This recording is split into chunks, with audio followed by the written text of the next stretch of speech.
Artıq məhsul çəkiliş üçün bahalı studiyalara ehtiyac yoxdur. Süni intellekt sayəsində adi bir məhsul fotosunu saniyələr ərzində peşəkar reklam vizualına çevirmək mümkündür. Bunu necə edəcəyimizə gəlin bir yerdə baxaq. İlk əvvəl Google Labs-ın Pomeli saytına daxil oluruq. Burada gördüyünüz kimi saytı göstərirəm. Bundan sonra isə Start et düyməsinə basırıq. Ondan sonra bizi ayrıca bir səhifəyə yönləndirir. Və daha sonra isə burada solda Photoshoot var. Photoshoot'a daxil oluruq və burada 2 dənə bir şey var. İkisini də izah edəcəm mən. İlk olaraq ikincidən generator or edit an image daxil oluruq.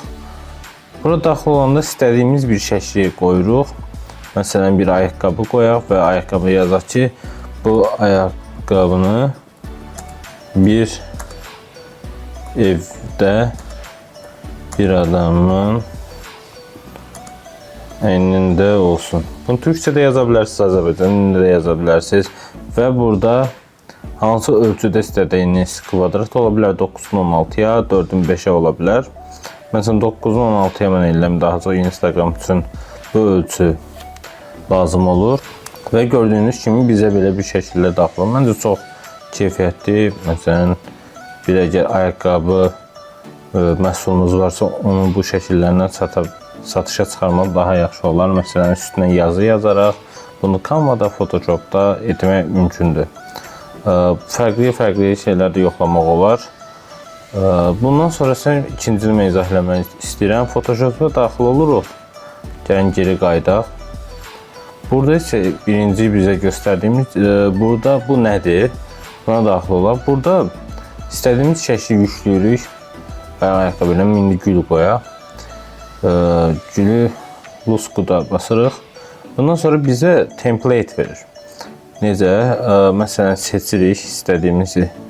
Burada məsələn 4 dənə seçmək haqqımız var. Yəni bu studiya ola bilər. Məsələn, burada hər şey də var. Aşağıda daxil olaq. Məsələn, söndürək. Məsələn, 4 dənə seçib deyən o bizə göstərmir. Burada gördüyünüz kimi Halloween var, Flatlay var. Məsələn, modelin üzərində göstərmək, evin içində göstərmək. Yəni mən burada ən yaxşılardan göstərək ki, bir studio, bir məsələn modelin üzərində göstərə bilərik. Yəni bizim şəklimiz gül daha çox modelə aiddir deyənə ikisini də göstərək, 4-ünü də yox. Sonra starta vururuq və gördüyünüz kimi 3 dənə şəkil seçmişdik.